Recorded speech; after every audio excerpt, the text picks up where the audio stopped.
Hello, welcome to our RED program 121 review meeting. We are here, Gabby, Molly, and Nienke. So Yeah. for the ones that are not here, hello.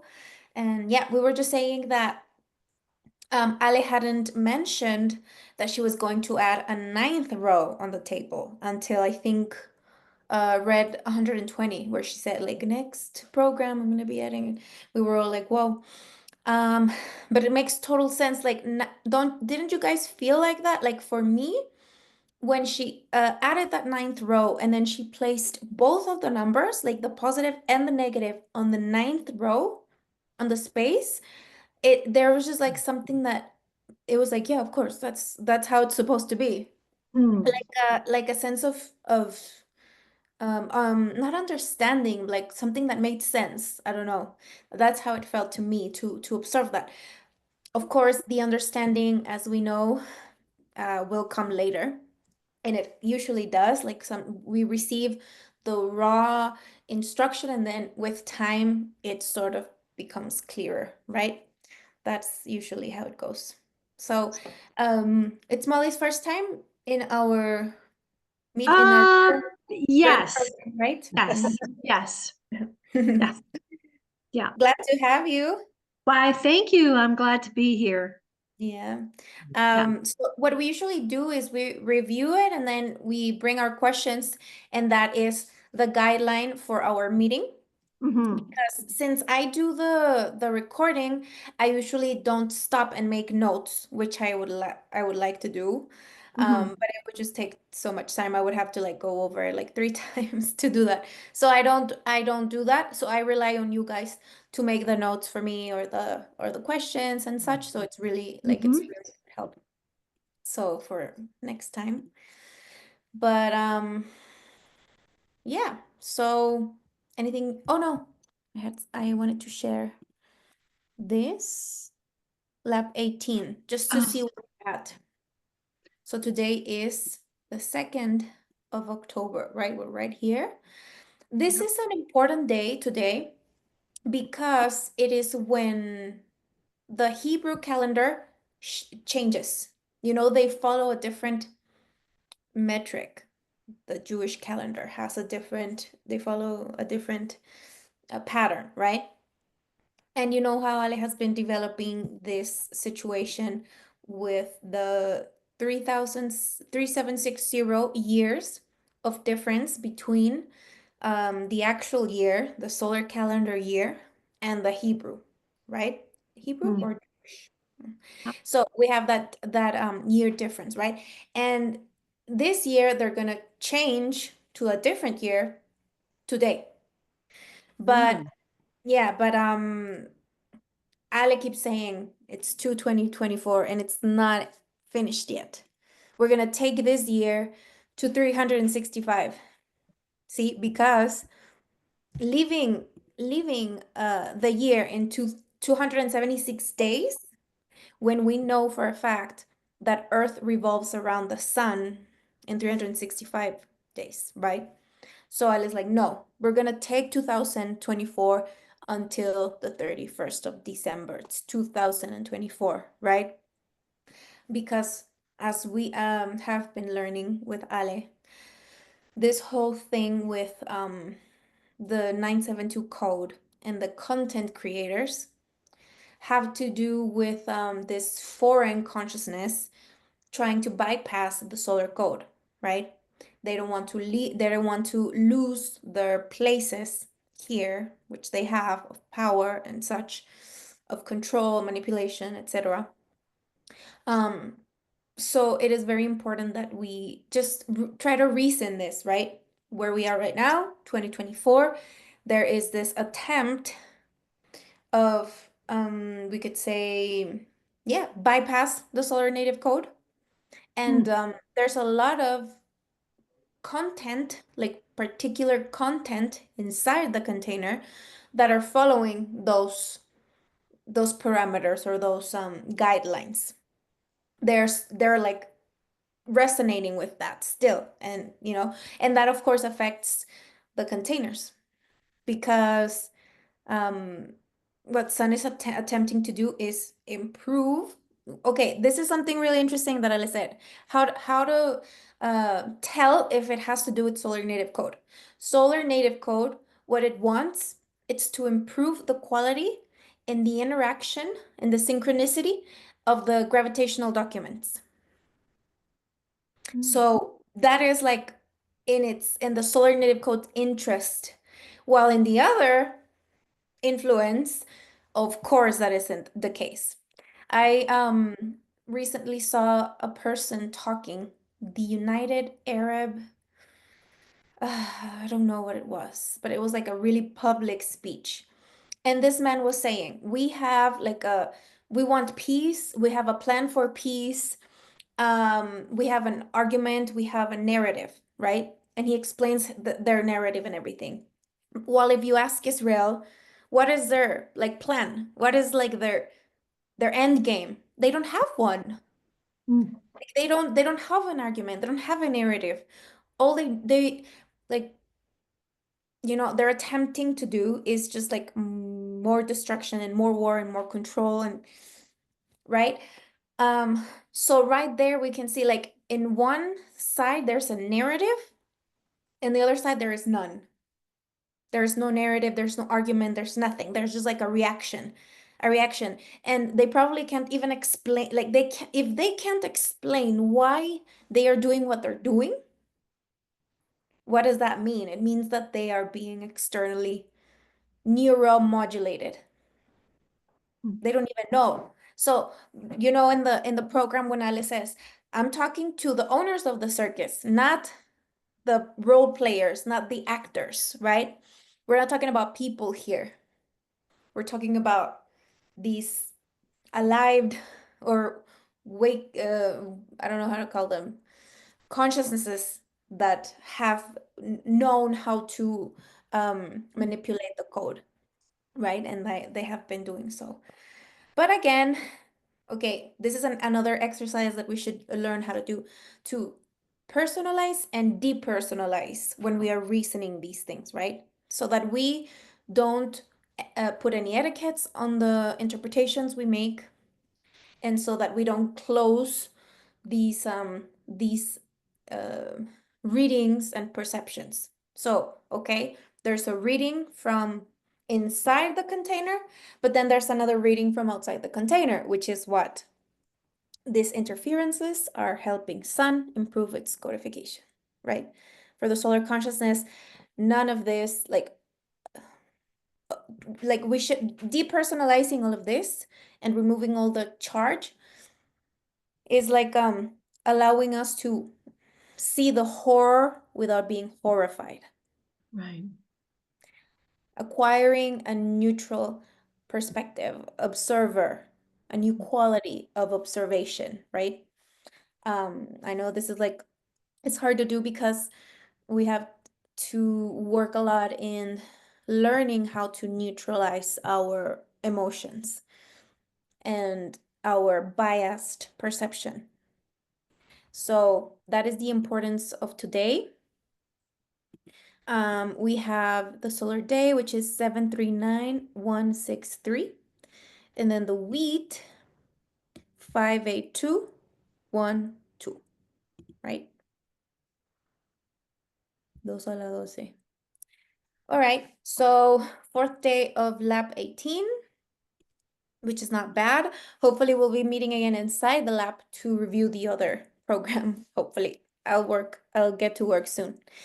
But another thing we have here in this lab, which is very interesting, is we have the 3rd of October. Remember, the 3rd of October is very important because it is the day in apparatus 396 in the Asimila year, in the second year of the apparatus.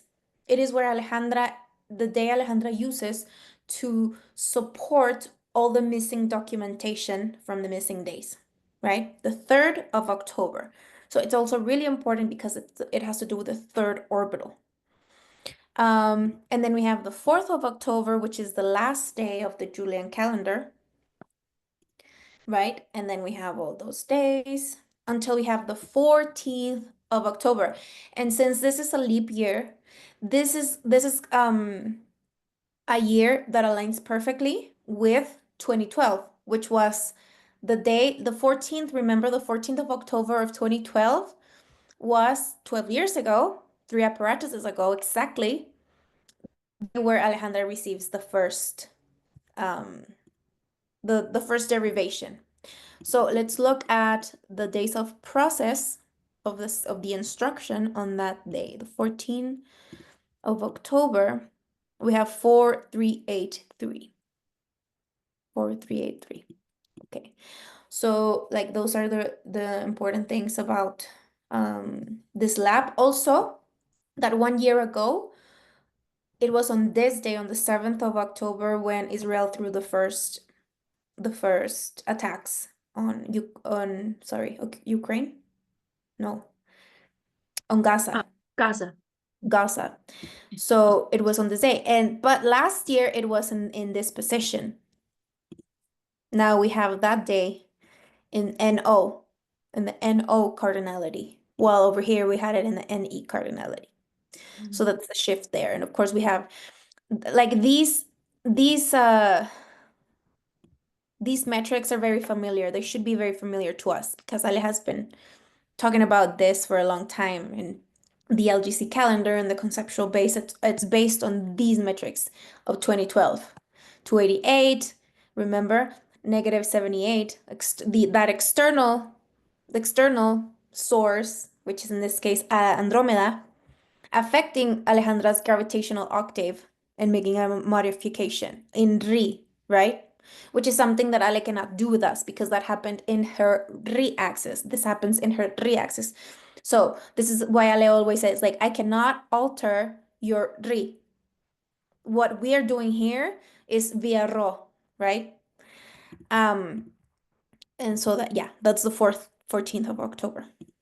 That's that. And also, I shared in the channel, I will be sharing from now on, I used to do this by hand, but now I'm doing it in the computer, so I'm just gonna share with you guys. So this is like, we just began the global quarantine 113. We began on the 30th of September, right? So right now we're on the third day of that quarantine, which began on the 14th of October 2012, right? And you know how Alejandra structures this quarantines from 1 to 13, and then inside every block, every brick, there is 3 spaces, okay? So that's how she separates it. And it ends, what I thought was really interesting, I shared it in the group, was that this quarantine ends on the 7th of November. And this is a date that Alejandra has been working on regarding Lise Meitner and apparatus 470, and you know the activation of the code 47 in the solar native code, which is what the last red program was about. So this quarantine ends exactly on that day. I thought that was just really interesting. Okay. So just to geolocate our antennas. Okay, Margaret says that she can't come. She's in Turkey. Turkey. Isn't that where it's close to where the new attacks are going on? Mm, yeah. She's close to where like really close to Lebanon.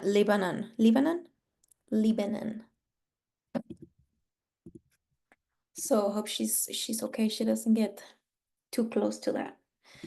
All right. So next question, from first question from Gabby. Let's look at that. Minute 27, Ale explains about stereotypes. And then she gives that example, but her question is, why is it alien if that happens and you get lost in that role? Basically, okay, so let's talk a little bit about the stereotype thing. The stereotypes are related to the SE cardinality, right? And they're also related to the matrix. The matrix is the container, right? It is like it creates these stereotypes so that other particularities that have an occurrence that they want to exist can just come in here and like jump into existence and jump into a stereotype, right? And then that's when Alejandra says, and they can say they have an experience, and then they can say whether they liked the experience or not, whether it was pretty or ugly, whether, give whatever value to it. But the thing when she talks about the alien invasion, she's talking about not becoming responsible for what's before the containers, which is the subatomic instance, right? So if I am a particle or I am a particle that just wants to exist, but I don't want like in my soul there is no appetite for evolution, right? I just came out of the primary unfoldment. There is no, I haven't worked in my space temporal concepts. I don't know that there's a primary unfoldment and there's a secondary unfoldment, and I don't care about any of that. I just want to exist. I just want the experience. So in my soul, my only appetite is experience, right? So what do I do? um I don't know, in a way find a space to project myself into, and in this case this space or this matrix, this container provides with stereotypes, right? So me as a particle, I'm like, okay, I'm gonna jump into that little box. It's like a box inside a box, right? But Did that's you see the film Soul? the movie Soul. Yeah, the movie. Did I see it? Yes. Yeah, But I that is like don't what they choose there, and they choose and go oh, there. That yes, that's we some, could say that's some kind something of like same, that. eh? But Yeah. the thing is, like with the souls and the appetites, right? So if the appetite is only experience, then I'm not gonna care about the containers. I'm not gonna care about the environment, the setting. I'm not gonna care about creating a better interaction. No, I just want to have an experience. Yeah. Yeah. So I select, I don't know if I select or they're selected for me, I don't know. But then I jumped into this stereotype. And these stereotypes provide like mm, like a generic base code Yeah. for everything that is not anatomic. It's like a base code and it's generic. So, that's why in society we have groups, right? Groups of people that get together. It's because they share the base code of the stereotype. Mm. So, the thing is that there was credit for this before, but as Ale keeps saying, moving forward, apparatuses 500, there's less and less credit for it. It's like the credit for situations like this will be lessening and lessening as we move forward into the 500 apparatuses. Why? Because there is now a requirement for a particular development. What is a particular development? Different from personal development, right? A particular development has to do with subatomic scale consciousness. And in that subatomic scale, we are not people. So, if you tell somebody, anybody in society, um, of course they're not interested. And Ale says, this is available for everybody, but they're not interested. Because in that scale of that scale of consciousness, you are not who you are, you're not a person. You are hydrogen. But it is like so valuable. Why? Why is it so valuable? Because even if you die, you take this with you.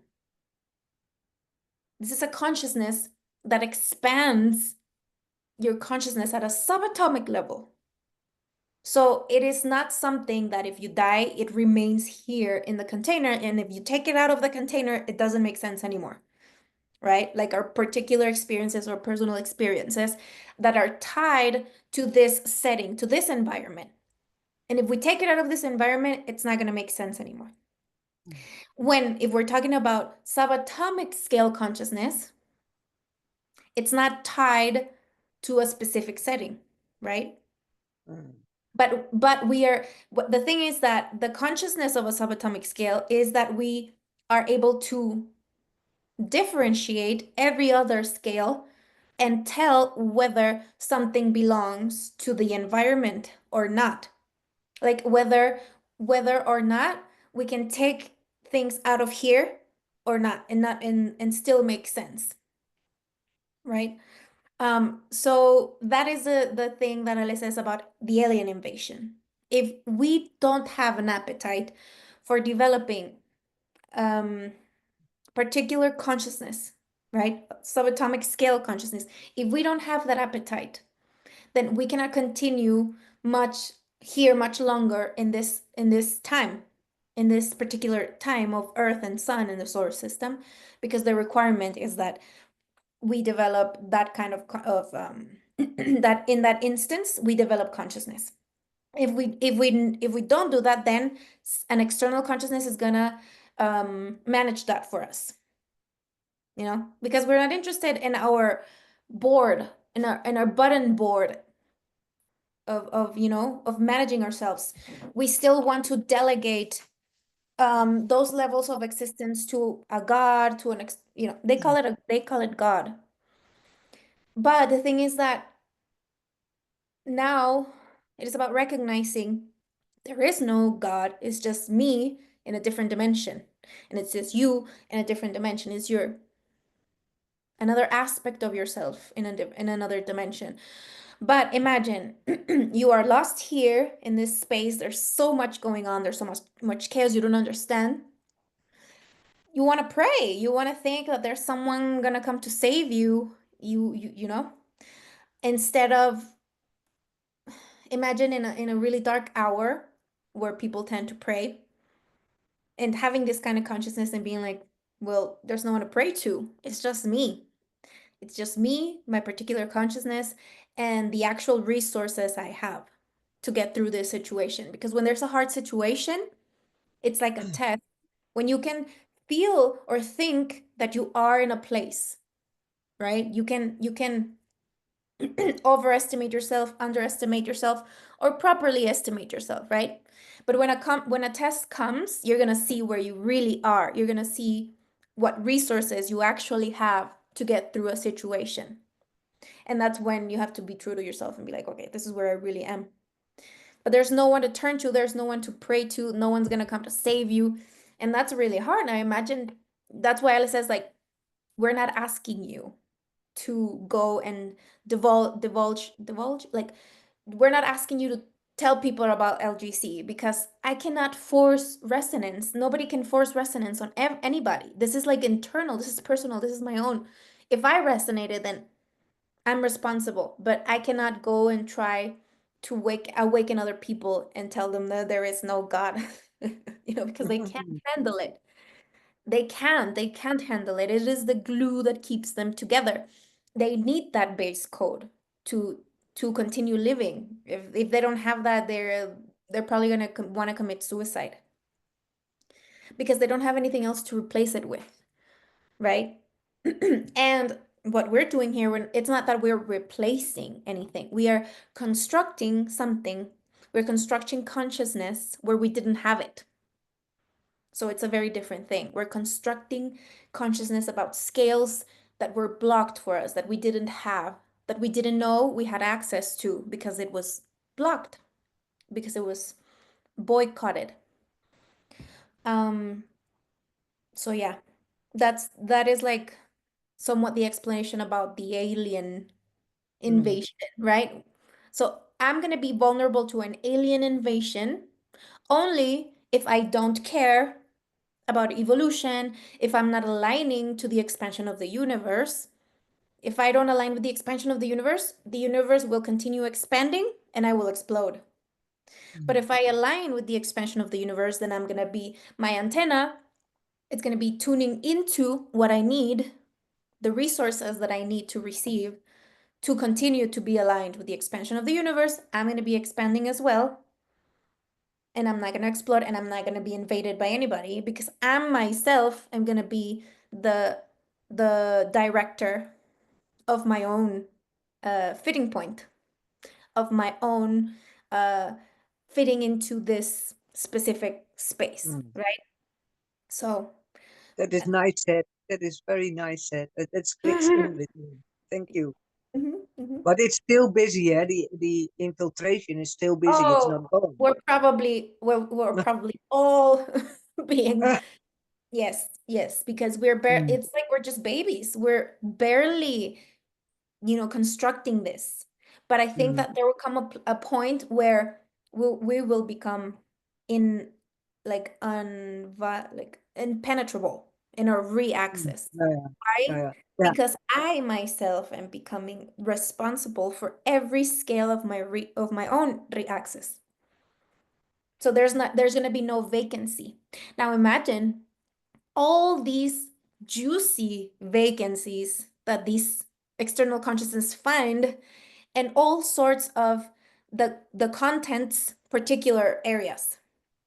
Imagine all the vacancies they find.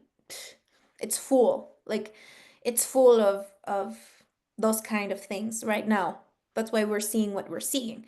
But also, I think it's really interesting. I don't know if you guys are familiar with this whole situation with P. Diddy, this rapper that has been arrested for sex trafficking but it's not just him. There's a list of names of like celebrities, politicians, like similar to Jeffrey Epstein, right? But the Jeffrey Epstein thing didn't do anything really.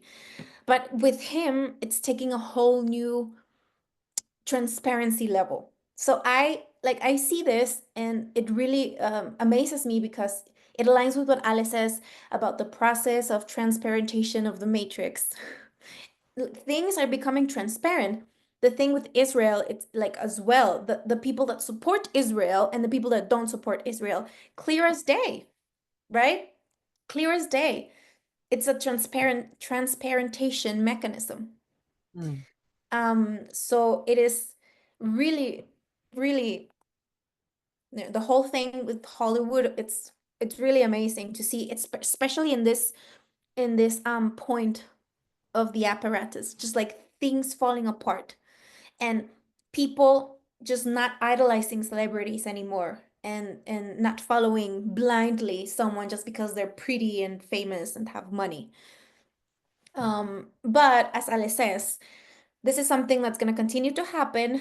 The greatest margin of error is going to be the social area. This is going to continue. It doesn't mean that it's all going to radically change. No, it is like, okay, whoever wants to see it and has the capacity to see it will see it and will capitalize it. But the ones that can't, well, that's their margin of error.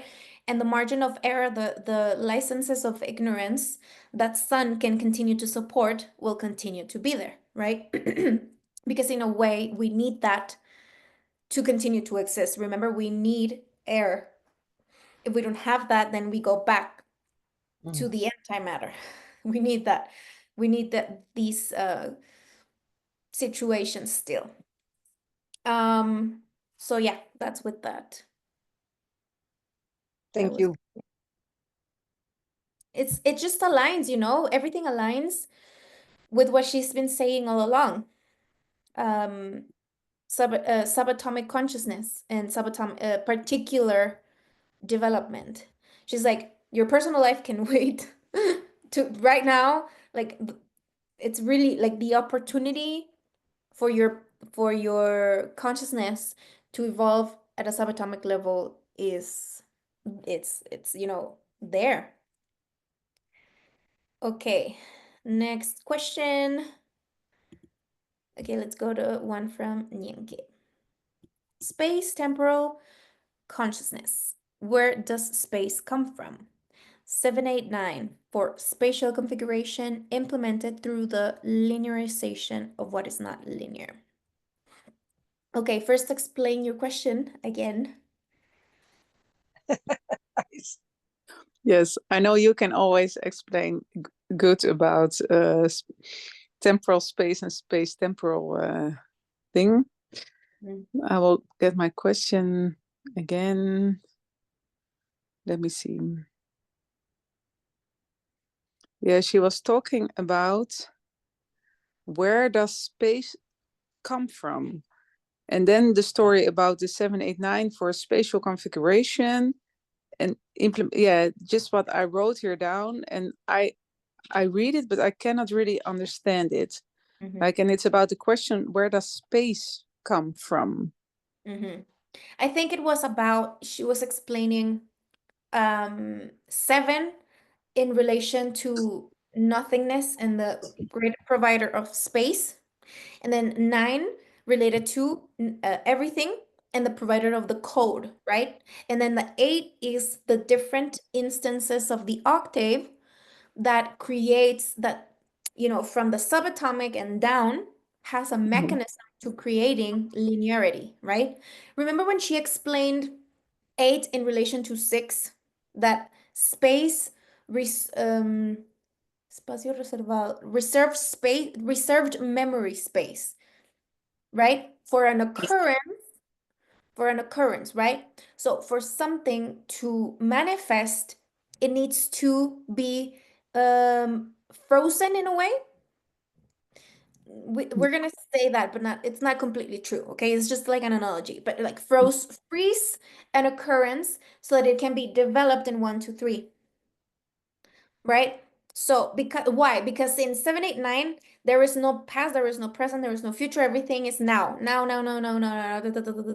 So if we have an occurrence that we want to look into and we want to develop and look at with more detail, then 8 reserves a space in 6 for the development of that octave. And then after that enters a cycle of life. And we have that development of past, present, and future. Because the task of the subatomic is to create that past, present, and future, because there is no time in the subatomic, right? So that's basically it. Implemented to the linearization of what is not linear. Yeah, that's what you explained. Yeah. When we clear. implement an occurrence, it becomes something that is not linear, becomes linear, and it becomes becomes a cycle that can be inhabited, and that can be that has a sequence, that has a past, a present, future, that has a process and a result, right? Yes, thank you. Basically, that is like the explanation of primary unfoldment. Nothingness, providing space, and everything, the opposite of nothing, everything, providing code. Wow. It's becoming so clear, huh? Ale is so clear, and I don't know, I just think she's helping us understand more and more. But also because we have this whole formation. We've been hearing this for so many years now, that we're like in a moment where just everything seems clear. Of course, people that listen to this from outside of LGC, they're gonna be like, what is this nonsense? You guys are crazy, right? And it sounds crazy. Sometimes when I hear Ale, I'm like, oh, if someone from the outside would hear her, they would think she's crazy. Sometimes I still have problems when somebody asks me to explain about this, and I'm like, okay. It's so hard. No, it's impossible. Like, it's at this point, I think it's impossible. Yeah. Right? At this You point, cannot it's just explain it in a good way, given it the value it has. That's, for me, that's not possible. yeah. And for me, even if I make that attempt to make it like as free from mysticism and symbolic references, it's gonna fall there for them. Yeah. People Right? want to attach it to something like that. Yeah. They want to attach it, or the associative memory, and they're gonna be like, oh yes, I read this in a book, and like, eesh. So that's when Yeah. I don't think you read the same book, but yeah. So it is the resonance thing. It is like, okay, my antenna is the one that is in resonance with this, and it's my responsibility, right?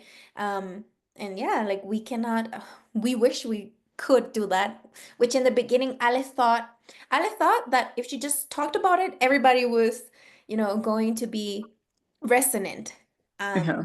We wish, but like it is something very, very, very deep and very personal, very intimate, because it has to do with our particular consciousness, like pulsing to want to have, like it has an appetite. We have a different kind of appetite. It's not just for experience or for being seen or heard, or like, the fame, the money, and that is not like the kind of appetite. It's like a whole new depth that allows this resonance to be, right? So, but one thing that Alice said recently is like, but the fact that you have a clue about LGC doesn't mean that it makes you the person with the many clues in the field, like in society. It doesn't mean that you're superior or that you're brilliant or that you're a genius. It doesn't mean that at all. Like, it just means that you have one more clue. That's it. Um, but she's like, for me, like socially, she's working. Like she's really working to be better and to like for her ROM memory to work better and such, because she's like, it's a mess. Like me in the plane, I am completely clueless. But if you talk to her about space temporal structures, she has which is really cool. But just to so that we can it's another exercise to see that these are different levels of the same re-axis, right? So if there's a like LGC has to do with the development of the highest point of the re-axis, right? Particular level. But it's gonna depend on every single one of us on how we manage to improve all the other levels. But another thing is that, well, this is what she said. Like she says, I don't charge my personal life with etiquettes or interpretations. Like she says, like she doesn't charge her personal life.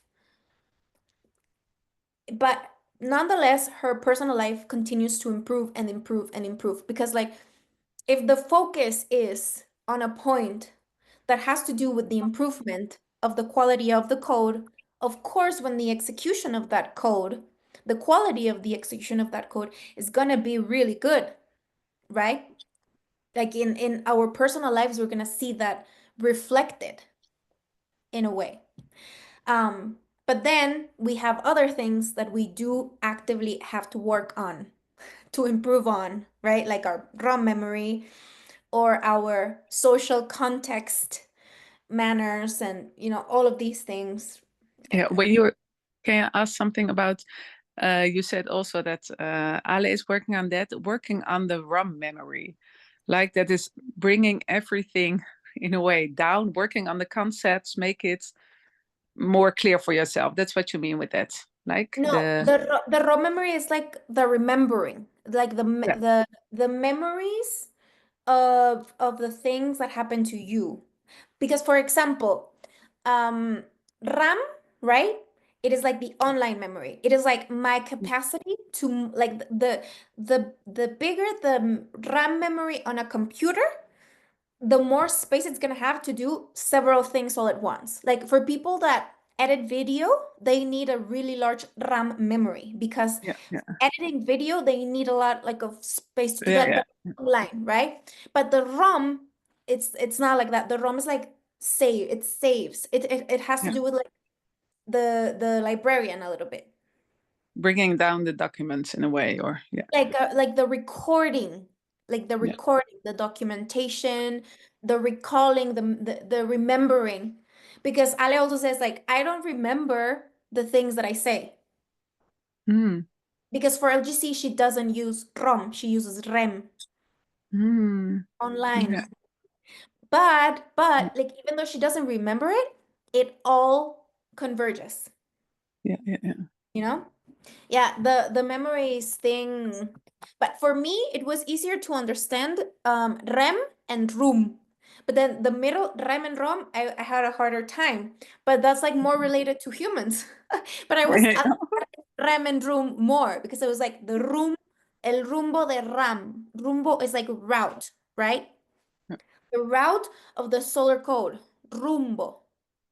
So that makes more sense to me. And those two memories, they like we don't really, how do I say, have a lot of like editing or Influence or yeah, or influence. It's more like they influence us. Yeah. They contain our REM and ROM. Yeah. Right. yeah, So but with the ROM, you're saying that you can work on that, so you can influence that in a way, yeah, or like my better. It's yeah. I think ROM will be like my own ROM. Yeah. Right. And then we can fractalize that, of course, to the ROM of different levels. I think we could Yeah. say that, but like let's not get too much into detail because yeah, that's where that's where I have my limit. Thank Yeah. you. Good, yeah. Okay, great. So next question, Gabi. Lax state between 55 and 86. Okay, let's share the table. Always I was looking for an excuse to share the table. Hold on, where is it? Here. Okay.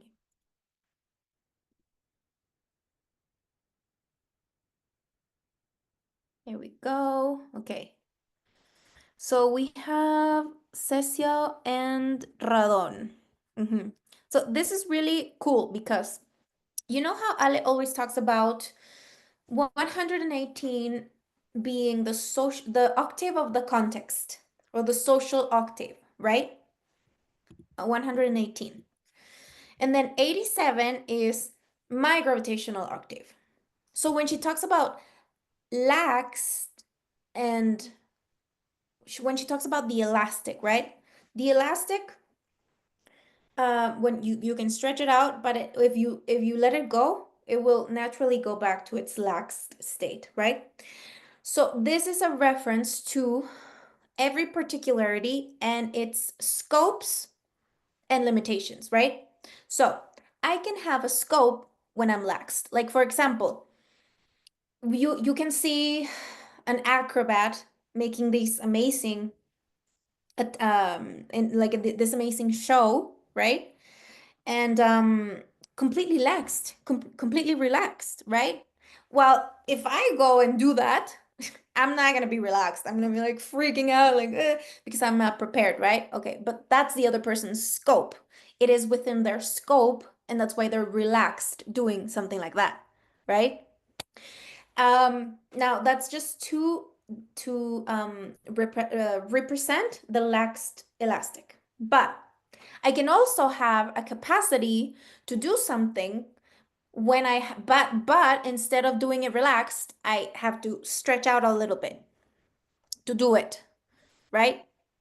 So for example, I don't know, I have a really important test and I only have 2 days to study. So I'm gonna stretch out a little bit more than I would be in my relaxed state. I'm gonna stretch out a little bit more to study. I'm gonna stretch out a little bit so that I can pass my test, right? But then after I do my test and I do well, okay, I can relax. I can go back to my relaxed state.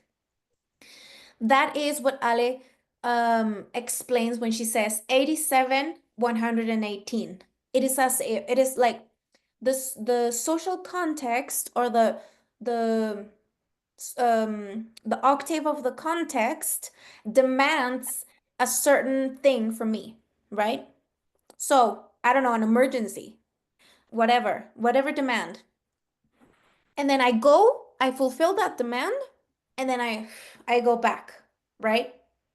So, as I understand what Ale is saying is from 55 to 86, we have that laxed state it's going to be related, like that lane of the table is gonna be related to our laxed scope, right? Which, as we know, if we work within what's in our scope, it can be incremented, right? Whether, like, different from if we are always stretched out. If I'm always stretched out, I am going to be overestimating myself constantly. Like, a lot of people live that way their whole lives in a stretched out position, like stress, stretched out, stress, really stretched out all of their lives until that elastic breaks and they get really sick. And their body forces them to relax, to go back to the relaxed state. That means that that person lived their lives in their limits and not in their scopes. This is like a dangerous thing to do. Like, it is not very good for our health or for our bodies, because our bodies respond directly to what's actually true, not what we interpret, right? Not about what we perceive of ourselves or what we perceive of the world. No, our body responds to what it is, whether we know it or not, right? So that line of the table, which is the sixth line, is going to be in relation to that, to the lax. But then when we go to the octave of the context and the gravitational octave, then that is going to be like where we stretch out to fulfill a demand of the context. Does that make sense? Yeah. Still a bit technical, but Okay, we can smooth it out a little bit more if you guide me. What part was too technical? mm, We want to leave it as clear as possible. yeah, it's the technical is about the 55 and the 86, and why is that then in the table? The 55 and 86, and why is that on the table? Nee, why is does she see that in the table then, the stretching and the relaxing? Oh, I think it's because of that the radon and okay, so 55 is reality, right? Yeah. Reality. And then 86 is, I don't know if you guys remember, but she would, when this, like when she would say 46 in like the Ukraine event, she would say evento frontera, right? 46, she would relate to that as frontera. And Mhm. sometimes Ale doesn't, like, she decodes words and relates it to the numbers, but sometimes she just 46 does not add up to frontera, right? There's just a reading. It's just a reading that she makes, 4 and 6. You did it So with 86 too, eh? yeah, that's where I was going exactly. 8 and 6, what would that, like, if we made an attempt to make a reading of 86, that would be the limit of my octave. Mm. So the reality 55 of the limit of my octave 86.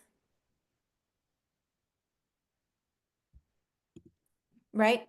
That would be like my laxed octave. But I can stretch out a little bit if there's a demand in the context. I can stretch it out a little bit. Mm. Are you asking because of that situation with the word elastic, which added up to 87? No, not No? because of that, no. Okay, For because we me, it have was that. confusing because 86 was first elastic and later on when you counted 87, but that's not why I asked it. I did understand, but my positive is 286, eh?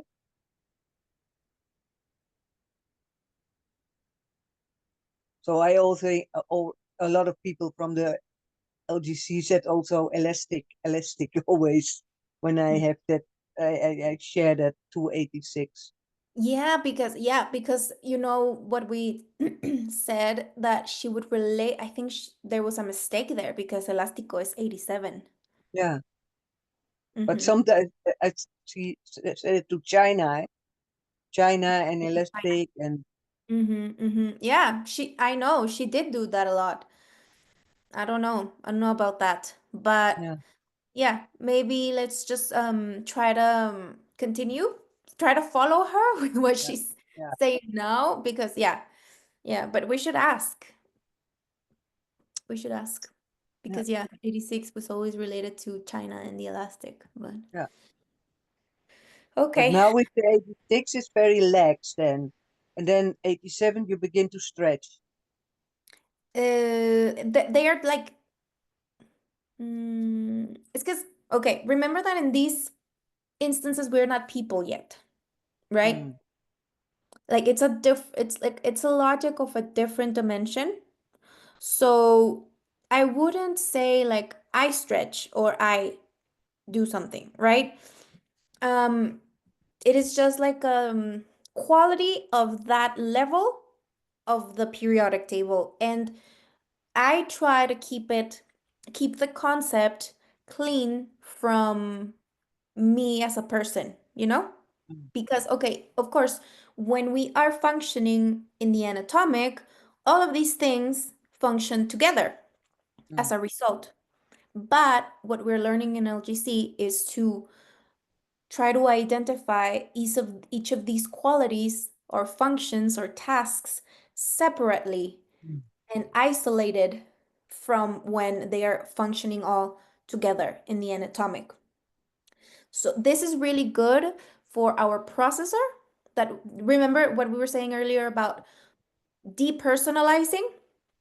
We depersonalize on a certain level. But if you want to personalize, this is going to have to do always with the anatomic because that is the only level mm, where we can personalize something. But if we're talking about notions that are not anatomic, because we can say because here in the table we're not talking about elements, right? We're talking about solar code.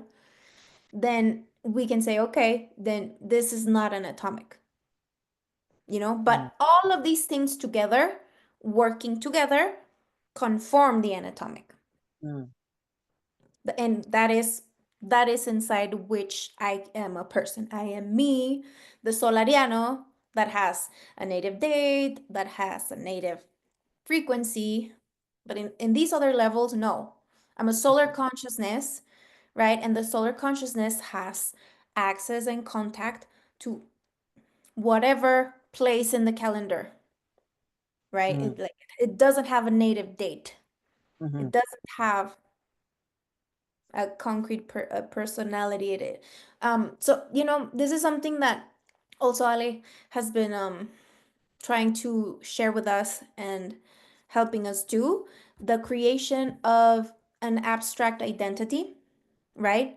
And how dangerous it is that we become trapped in an anatomic identity, right? If mm, I am someone's daughter, if I'm someone's mother, if I am Denise and I am Denise and I am Denise and I am Denise, I get stuck there and I block my antenna and I block my re-access from other levels because for me, in order to be able to access these other levels, I need to have created an abstract identity where I am not Denise. I am not a person. I mm, am a particle. See, and this is what we were saying earlier. A lot of people don't like that. It's hard, and a lot of people leave LGC when when they come into contact with this notion that you have to let go of what you think you are or what you identify with and to be able to actually progress in these concepts and notions and actually mm, create an abstract identity. It's really hard because we've been educated, socially educated that all this energy and, matter and thought and all these concrete things that belong inside the anatomic. So of course we're gonna have a really mm, strong anatomic identity. It's like, of course we are. But the thing is that when it comes to solar native code and LGC and all these signals, we have to be free from that mm, experience, concrete identity. Our soul needs to be free from all of that. to be able, like, it needs to be in a clear state, more pure state, to be able to actually receive these signals, so that the receiver is clean from any experimental situations to receive a clean signal, right? The signal may be clean, but then if my receiver is already, there's not, the download of that signal is going to be how does she say it? Deforming route. The deforming route. And that's not good for anyone. And can And I the ask membrane how? is closed, eh? Sorry? The membrane is closed. It cannot go through them. Exactly. And the filter's dirty. Yeah. Yeah, Nienge? Yes, can I ask how you said something about in a way also understanding and learning that we are in another level, a subatomic particle. How do you reason that for yourself? I'm always struggling with that, so maybe it helps me when I hear you talking about that. Because I say it, but it's like I try to, but then I a lot of times get that that I'm afraid, that I'm nothing anymore, and I get it anxiety. How do you say that? So, and I also let it be and then go through it, but that's like a process that happens a lot of time and in different phases. It is scary. That's a good question. Let me try to answer it. Okay, how do I do it? Because it is scary. It is like a little bit related to what we were saying earlier about not being able to pray because it's only you in another dimension. Something similar to that. It's like, I don't know, in a hard moment where you're going through a hard time and you're like really in that vulnerable state. And you're like, "Ugh, okay, it's just me." But the thing is that the subatomic particle, it is like the most basic, the hydrogen, the little hydrogen. I keep saying like reason as if you're a little hydrogen, the most basic form of existence there is. Like the most basic form of existence there is. So I would like try to reason that. And then also when that emptiness starts to come, right? Where you cannot, like, you have nothing to fill it out with, because that emptiness would usually be filled out with arguments from the plane, right? Like people, oh, don't be afraid, it's okay, it's gonna be okay, these kinds of comforts, or religious beliefs, or fill it out with God that helps you be contained, etc. The thing is that the only thing that can actually contain you is yourself. But I wouldn't really know how to answer that either. Just that what I would be able to answer is that emptiness or that void that comes, right?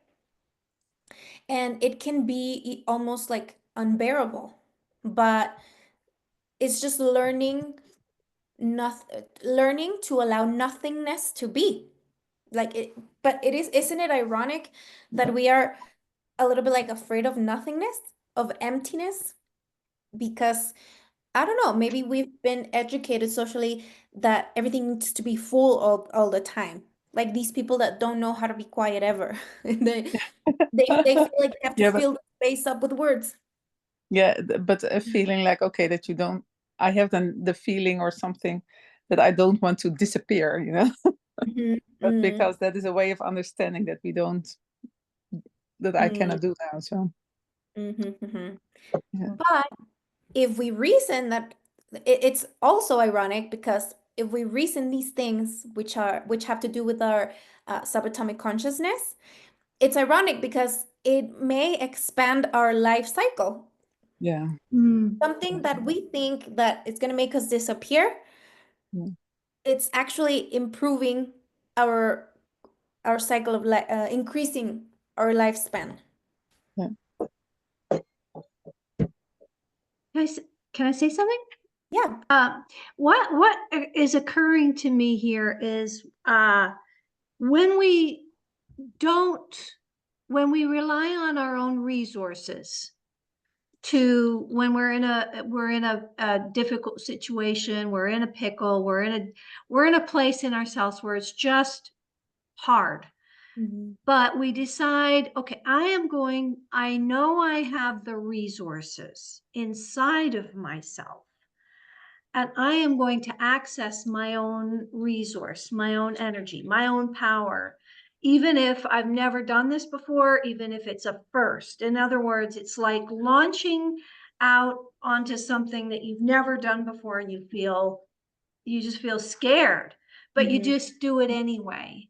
And then you find that you think, oh God, I can do this. I got this. It's a little awkward, but I got this. So then you're finding your way, and you're really mining the resource within yourself, whatever that is, whatever, if it's, one of these,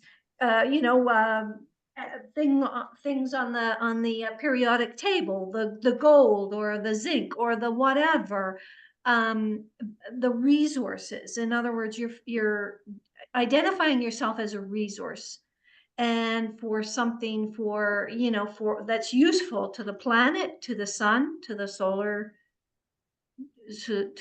native code. And you're also, to the subatomic, the abstract, which is, Uranus, Neptune, Pluto, and yeah. So I think it's hard, but it sounds like a really great opportunity.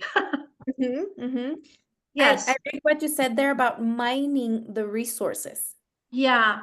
Yeah. I have a feeling that there's there's a lot of latency in who we are, and we don't even know who we are because Mhm. we've never been challenged.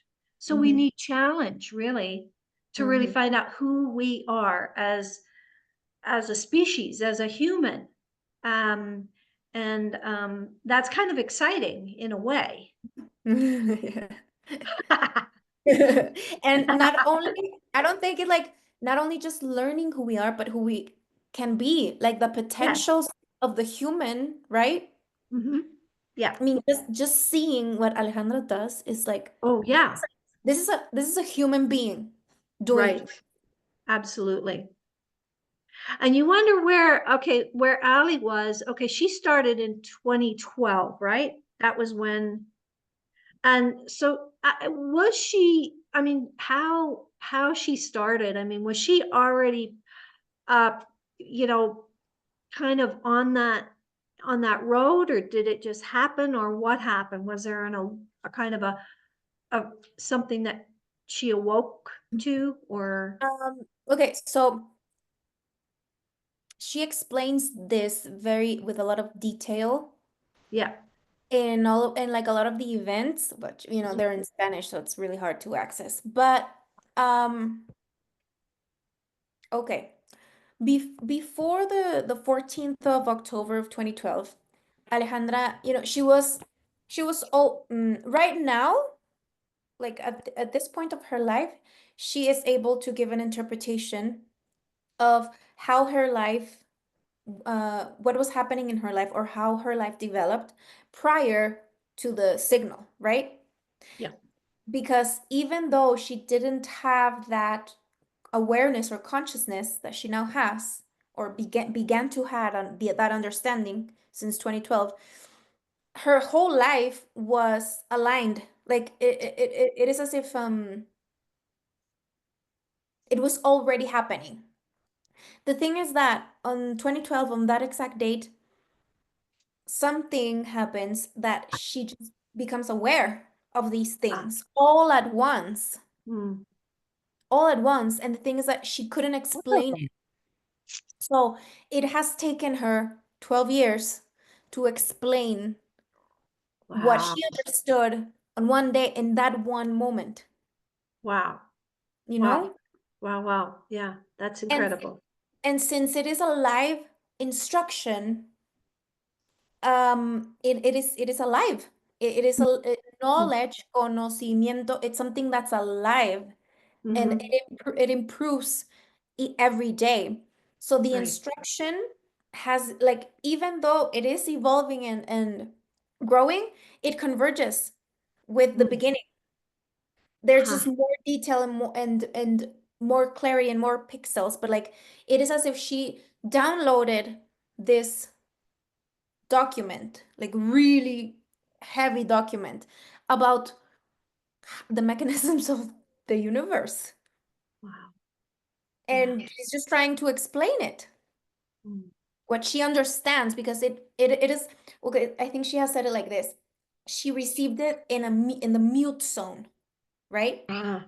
There it is not like anybody talked to her, she talked to anybody, like she doesn't hear any voices, nothing. It is just something that she receives in her mute zone. Mhm. That altered her gravitational status, Right. gave her an understanding, right? Yeah.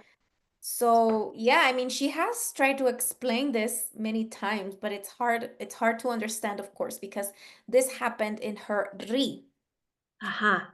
You know, the Ri is internal, personal, particular, intimate, and it's non-transferable. Right.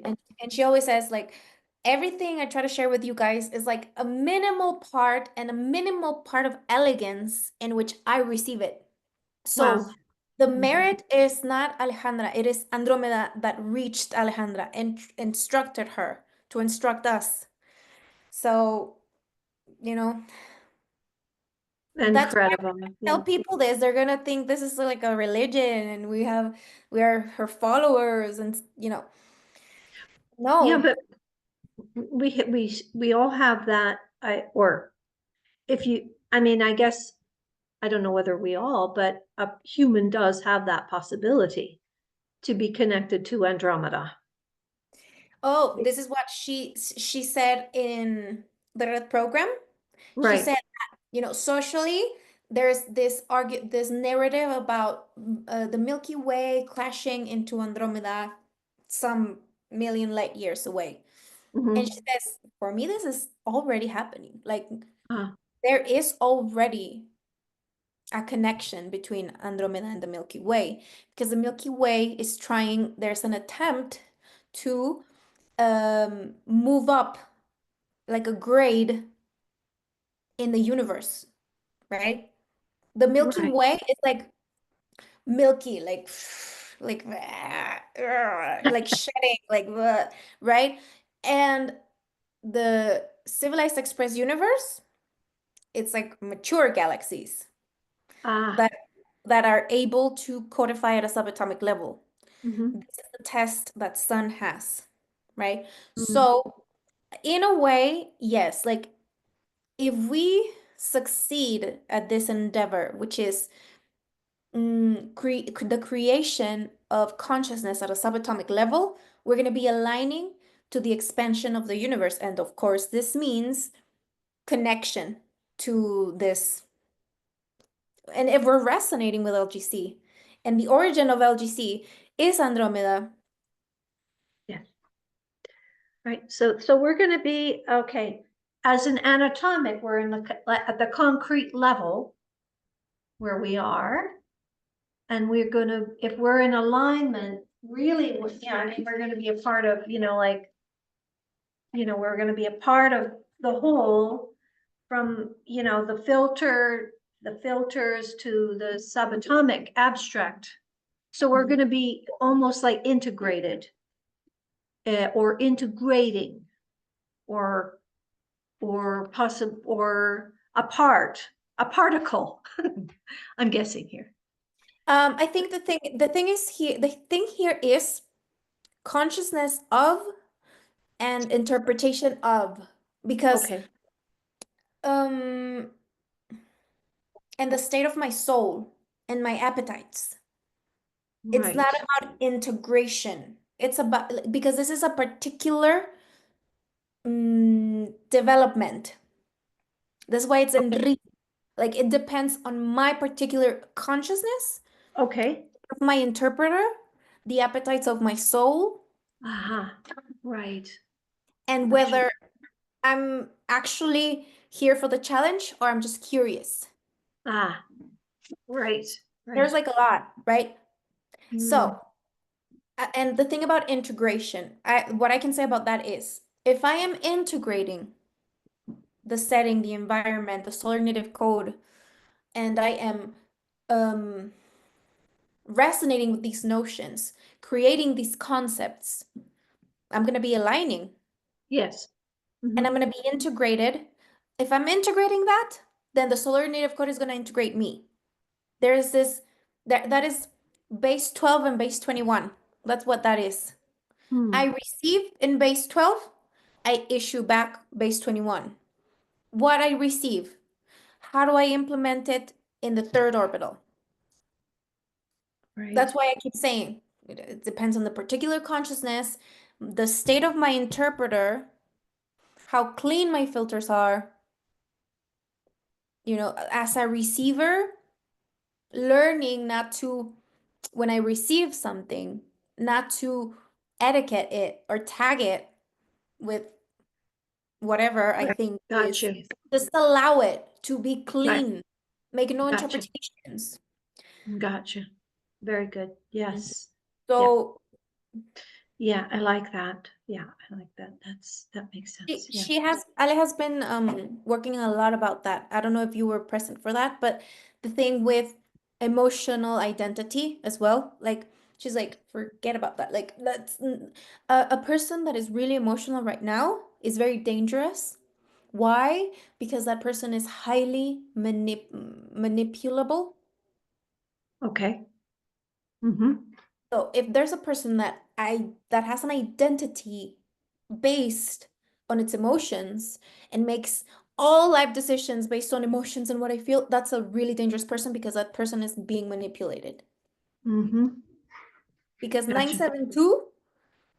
972 is manipulates directly the circuits. The circuits are related to the emotions. And she's like, that's why I hate these movies, the Pixar movies that came out about the emotions. Oh, okay. Because it is propagating a person to to have an identity based on its emotions. Huh. Uh-huh. Mm-hmm. Mm-hmm. So when I am receiving, okay, what is also an emotion, an energy in motion, right? Chemistry Mm-hmm. in the body. We love Right. chemistry. We love it. That's why we are so addicted to drugs, humans. We love to feel that chemistry in our bodies, right? Mm. The thing is, like, another thing that's really important that we learn to do is to feel those discharges of chemistry, but don't etiquette them. Don't Mhm. try to argument what am I feeling, what's going on. Just allow it. Mm. And that is when I can identify what Nienke was asking about that emptiness or that void or that nothingness. Yeah. Because it is something that you're feeling, because and you don't understand what it is. So like the brain wants to create an argument quickly so that Mhm. you can calm down. Instead, just allow it. It's Mhm. so hard to do because for me, from my experience, my Mm. mind goes crazy. It wants to, no, this is happening. No, this is happening. No, I ate something. No, this bothered me. No, I am anxious about this. I'm anxious about that. So I've been working with that for years and just being like, no, no, no, no, no. And just allowing the chemistry to flow freely. Flow where? To the magma. Because if we identify it, we don't allow it to download into the earth. And if we don't, Aha. if the earth doesn't receive it purely, then it doesn't bring it back up. Because if we allow it to go down, then what does the earth do? It synchronizes it with all of the other gravitational documents. And then when it comes back synchronized. So when you are out into the world, you're synchronizing. You're finding synchronicities. Mm. But now it's not magical. Now you know why there's synchronicity Ah. there. Because you allowed that to happen freely. You didn't contaminate the signals. You Right. allowed them. You're just a clean Okay. receiver. Right. No dirty filters, no interpretations, no arguments. Just allow it. Mm-hmm. That's when it becomes hard. That makes a lot of sense. Yeah, I do feel on a day-to-day basis a lot of almost physical emotions like in Like my chemistry. stomach, in my Chemistry. chemistry, not feelings, chemistry, like in the pit of my stomach, like there's something here that's very uncomfortable. Mm-hmm. And that's almost regularly on a Mhm. day-to-day basis. Mm-hmm. And so there's an intelligence there. There's a communication. Mm-hmm. And it's just being able to synthesize sort of, well, what is this telling me? What do I need to learn from this? Where That's what I was saying. yeah, Or just let it be. just let it go. Just Let let it it be. go. Let it go where it needs to go, because there's the structure and there's the biological object. And in the middle, the subject, which is my particular consciousness. Yeah. And more often times than not, the subject prevents that signal to go where it needs to go. Ha. Mm-hmm. And we usually make interpretations that are, what can I know about the communication my body has with the structures? Not a lot. Mm. So maybe I should just allow the body to tell me Okay. instead of me trying to Yeah. understand, right? Yes. But this is like basically like the tips from Ale in relation to emotions. Do not tag them. If you don't have arguments, don't create them. Don't force the arguments. Because Right. if you do that, you're going to contain yourself, but you're not going to contain the earth, the magma. So we need to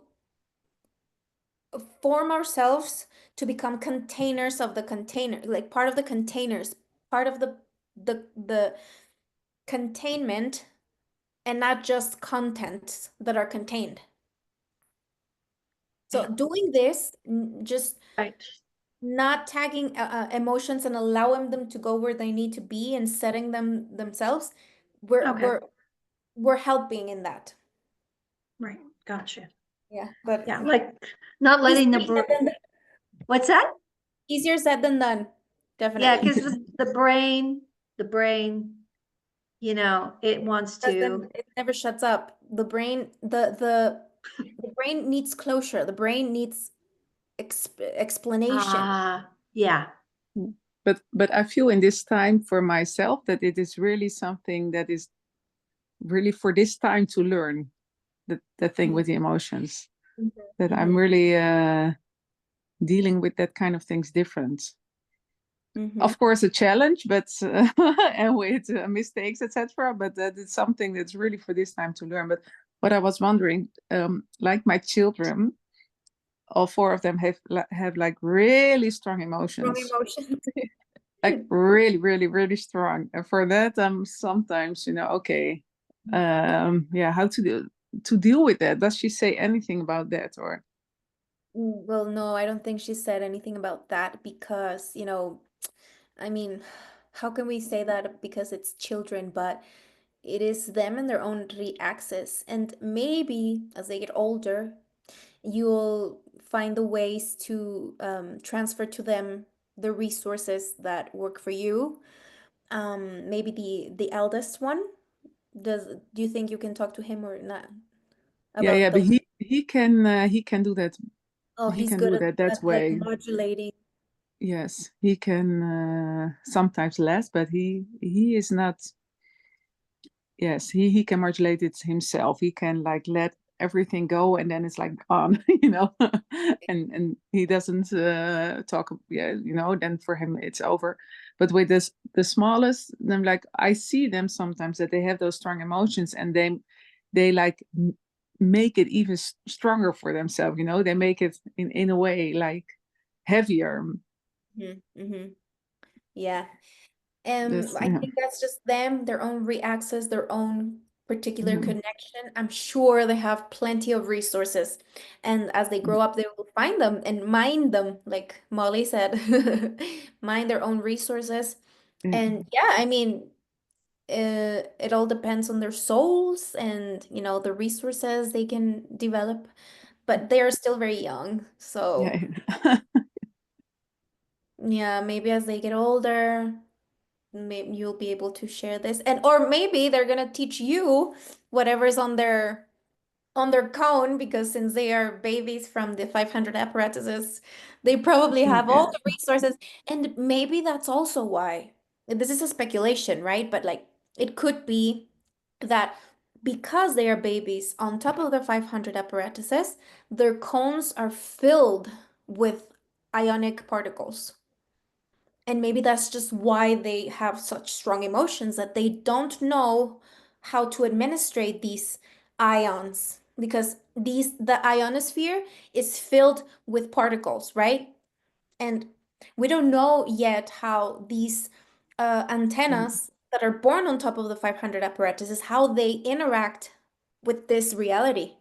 So the first time you told me about that, I like, that's what I thought. I was like, it could be that their cones are just really charged up and they don't know how to, yet how to manage Yeah. all of that here in the anatomic. Yeah. Yeah. Interesting. Yeah. Even us, like, we have a little bit more time alive here, and when that gets really charged, it's like, oh, what is going on? Like, I would want to cry like a baby sometimes. Because what is going on? What is going on, right? And at least they have that way of letting it out, like that free. When Yeah. babies cry, how freeing it is. And why can't we do that anymore as adults? I wish we could. Yeah. Yeah, that's what came to mind. But again, it's a speculation. Yeah. But Could thank you. be Yeah. something similar to that. Yeah. Okay. Okay. Next question. Different between focus on the track, temporal, spatial, or on the space.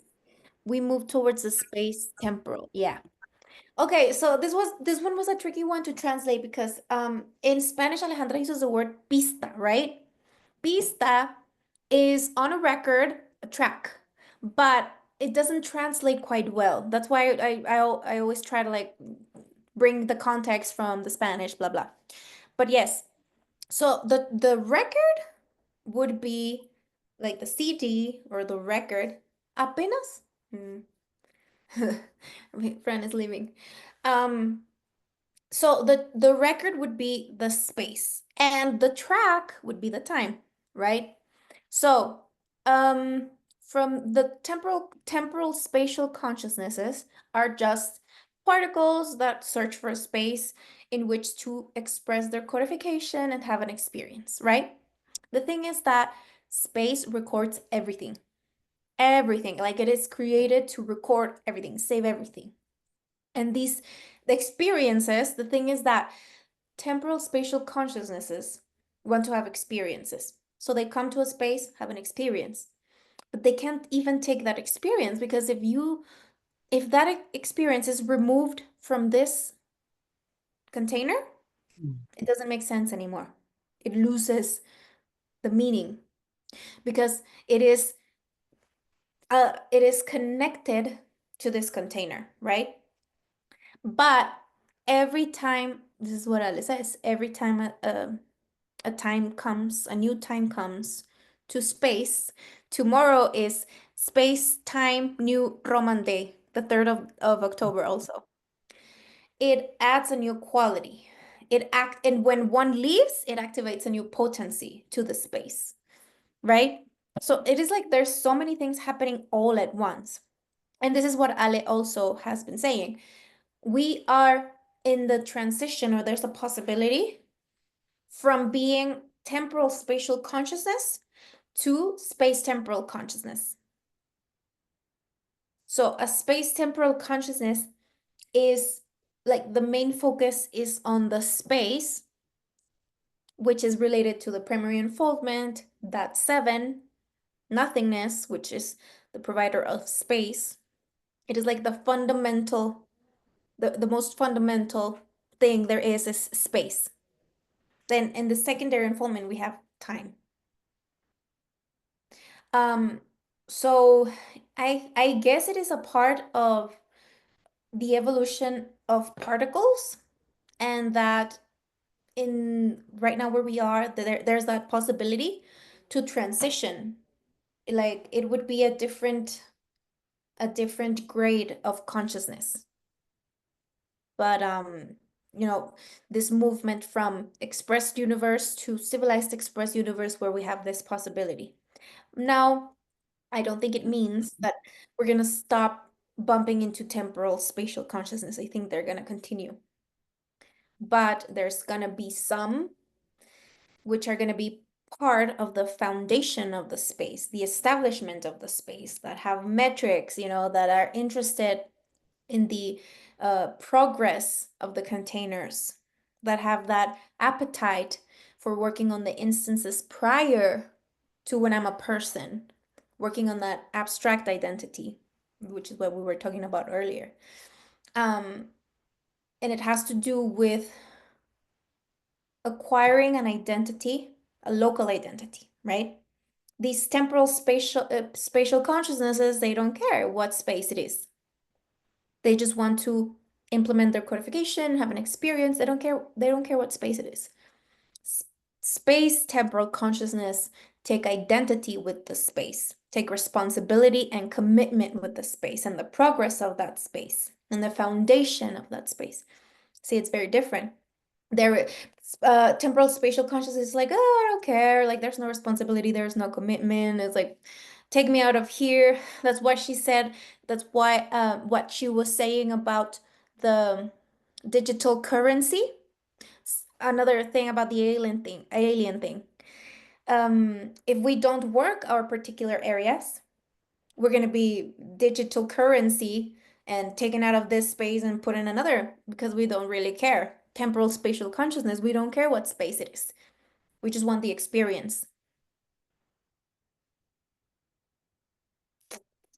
Yeah, and it's okay. I guess it's okay. You know, it's part of the space temporal adventure. Part of the mechanisms of the universe. And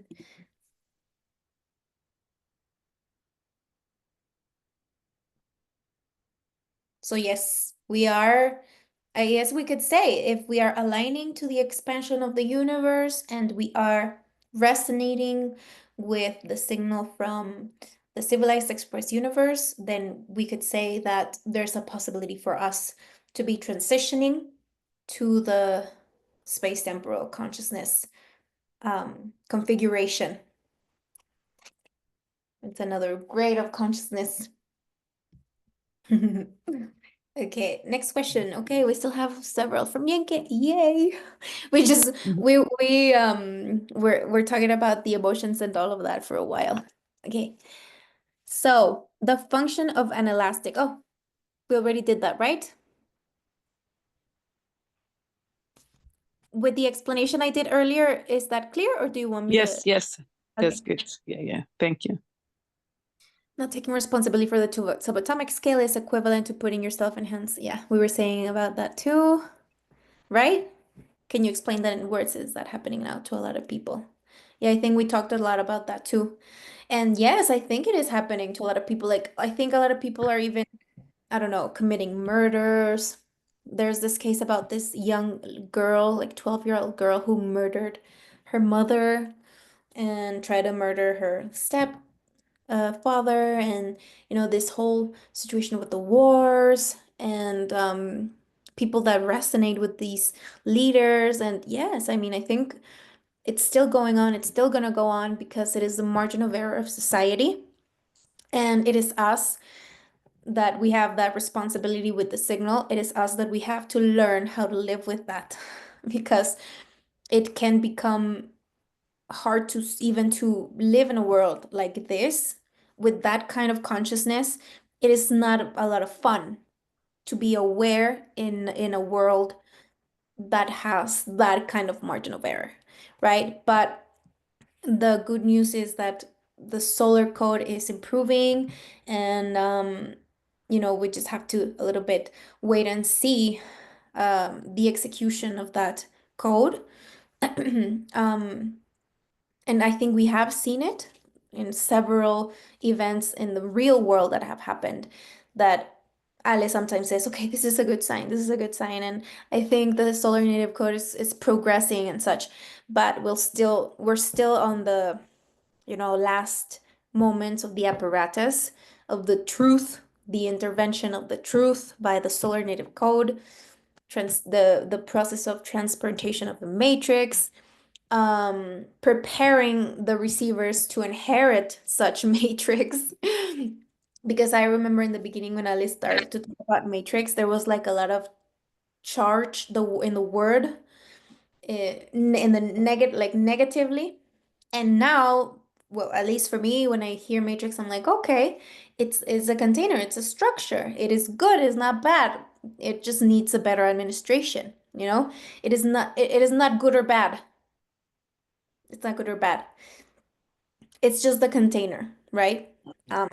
But if, I don't know, in some time we become capable of administrating such a thing, then it's like, their inheritance of the matrix. Once it becomes transparent, we know the mechanisms of it, we know how the works of it, and if we align with the intentionality of the solar native code, of course, then maybe some receivers will have editing permits for such matrix, which Ale explained how that works, right? She has explained that the legislation and the proposals of legislation, and then when reality validates them, then it becomes a law. So these are all possibilities for the human race, of course. And we're just like the first to observe these possibilities, because it doesn't mean that if we're able to observe these possibilities that it's possible for us. It doesn't even mean that, because we have to go through several tests and like filters and like audits from the solar native code, and just a whole different level of space temporal consciousness, which I don't think we have, but it's a possibility.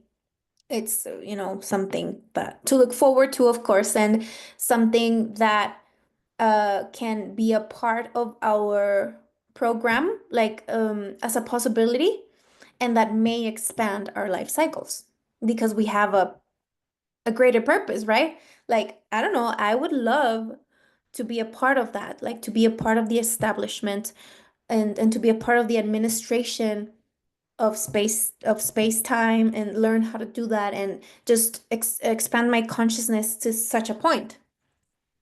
I mean, I have that in my possibilities, and maybe that would expand my life cycle, hopefully, if I don't fail in the meantime, because yeah, it's not an easy thing. But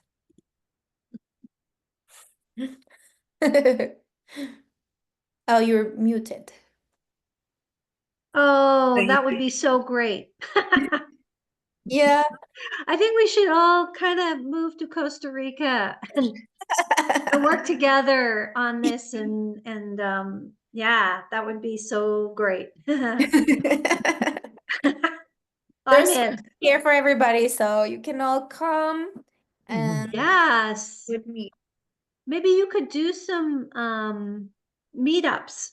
Oh, of You know, like course. invite us to Costa Definitely. Rica, I would and love that. and we Yes. could do like a week or a weekend, or I don't know, some time, and really go through this and ask questions and get the whole alignment and really get it. That would be Mhm. just brilliant. That would be amazing. Of course, we can do that. Yes. Just as soon as I get my home ready, because Oh the yeah. home I'm in now is 50 years old. And we're working on the remodeling. Yes. But yes, of course, once it's ready, we can start planning. I love it. Yeah. Yeah. Fantastic. Yeah. Brilliant. Yeah. Okay, so last question from Nienke.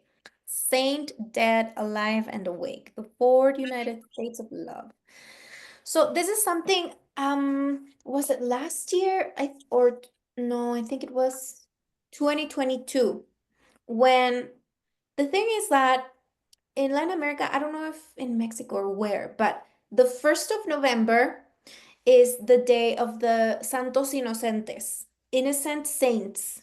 It is like holiday, Santos Inocentes, right? El Día de los Santos, the day of the saints, 1st of November. The 2nd of November is the Day of the Dead, right? In Mexico, the Day of the Dead. And then Alejandra took that, of course, and reinterpreted. Saint, when she explains santo, right? Saints are usually represented with the thing, right? Behind their heads, like this circle thing behind their heads. But if we remove all mystical and symbolic references to this interpretation, we find this. Its connection to the solar native code. Why? Because what does that represent? The orbital. What is the orbital? It is a unit of solar code it is a unit of solar code, right? The planet goes through, it's the library of the orbital.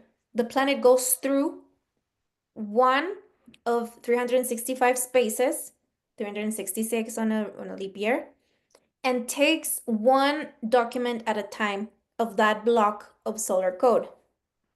It goes around the orbital and gathers that information, right? Now, the saint and the aureola thing is related to connection to the solar native code, to the orbital as a block of solar native code, because in the orbital, it's all full, because 1 year is one block of solar code. 1 year is one block of solar code. It's a unit. So the orbital is that unit. It's all together. The planet goes through it 1 day at a time.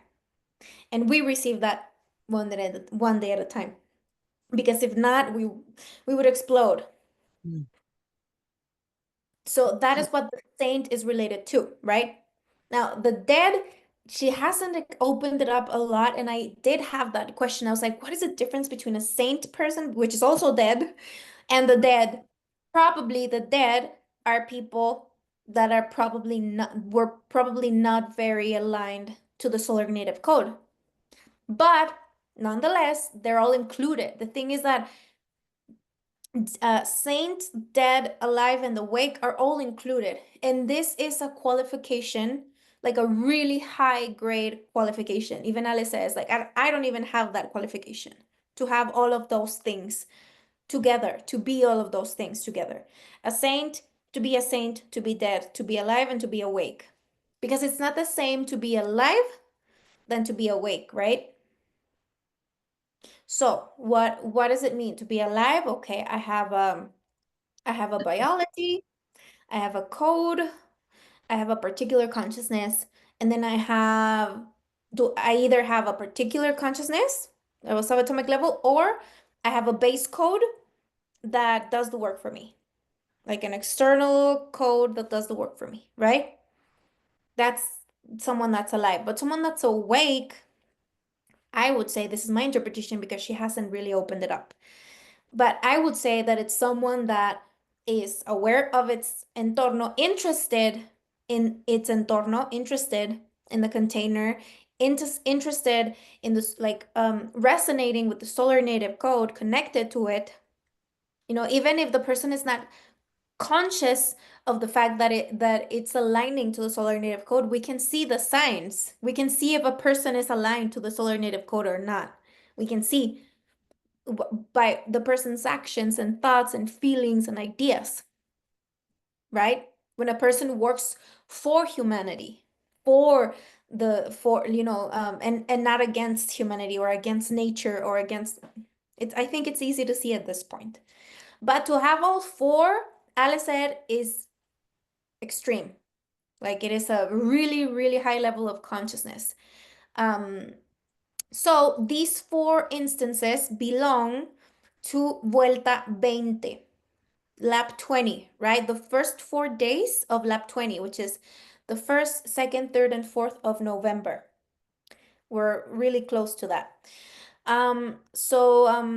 This development began in Lab 20, and this is going to be our 2nd year going through it, aware of it. So she also called these the los 4 Estados Unidos del Amor, the 4 United States of Love. She like baptized these 4 states of being, we could say, because one can be in a state of a saint. Also, we should note that a saint is not what society says it's a saint. A saint is someone that is connected to the solar native code and that it's aligned, right? And of course, dead, alive, and awake. But if we look at those positions and then look at the memories, ram, rem, rom, rum. So, that could help us guide ourselves a little bit there. But like I said, she hasn't, like, she talks bits and pieces about it, but she hasn't like sat down to talk about it and like really, really like say, oh, this and this and this, which I wish let's hope she does in Lab 20. Lab 20 is Lab 9 in relation to others, right? So 9 is related to like the intentionality or the purpose, of course. So the intentionality of others with me or my intentionality with others. We could read it that way. And of course, 20 is like recreation of what I like, everything I have just received during the year. So I don't know, there's a lot of things. Let's hope that she opens it up in Lab 20 a little bit more. And yeah, that is all of our questions for today, and right on time. Mm. Yeah, Thank you very Wow. much. That Really was good. very good. Really good. it was great. Thank you so much. It was great. Beautiful. Really, really great. I I always say this, but I love it. And I love the questions, and I think it's a great space to open it up. Yeah, and there's more and more of us every day. Usually, well, Marlene and Gerhe come, Jeff came, of course. Mhm, mhm, mhm. So it is really great. I think it's a great support for the cycle. Mm. Because in the cycle usually there's like a lot of us, and it's just very different, right? And here we focus on Red Program, and I think it's very important because Red Program is exactly what's going on, like online.